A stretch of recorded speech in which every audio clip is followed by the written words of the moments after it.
In my 36 years, I've known many folks who've worked jobs from cutting hair to waiting tables or working in retail. And they all had one thing in common.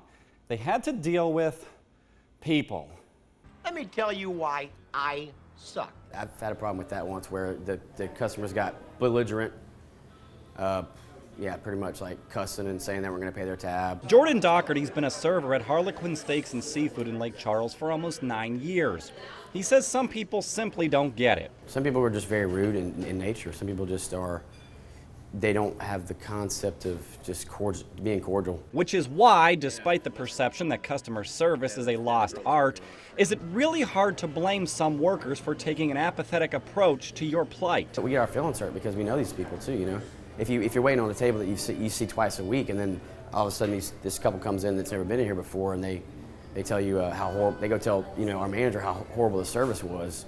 Well, you know in your heart that you might not have been great because you were busy, but you weren't awful and you weren't disrespectful to them. Harlequin owner Nick Hunter. I try and tell my employees, there's this saying in The Godfather, this is the life we chose. And I remind them that, this is the life you chose. So whether you're getting through school or whether this is a career for you, this is the life you chose, and it's dealing with the public. Even so, he says he and his employees are fully aware of difficult customers. We have a little list of some people that we know are going to be really hard to deal with. And some of these people come in every week, and that's okay. We love them.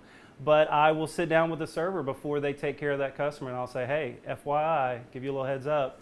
These people are going to be hard to deal with. You need to kind of get your ducks in a row for these customers. In probably 15 years, I can think of 2 or 3 occasions where they couldn't be pleased. I had tried to do everything I could. They were being extremely rude and vocal, and as they left, I politely invited them not to come back. Well, I guess our big focus... Nikki Buxton is the Director of Marketing and Business Development at Prion Lake Mall. She says the CEO of Simon Property Group, which owns the mall, recently decided the company needed to refocus its efforts to make customers feel more appreciated, specifically in the area of more one-on-one attention and more enticed to visit. I try to walk up to them and ask them about, if they need anything, or we have what we call surprise and delights. And what that is we give maybe like the kids candy, or we give out gift cards or coupons to stores. And while those efforts are appealing, Buxton says what seems to be a problem in her line of work, as is the case in many other businesses, is rather than coming off as rude or demeaning, many customers won't say anything at all. A lot of people, they don't let us know.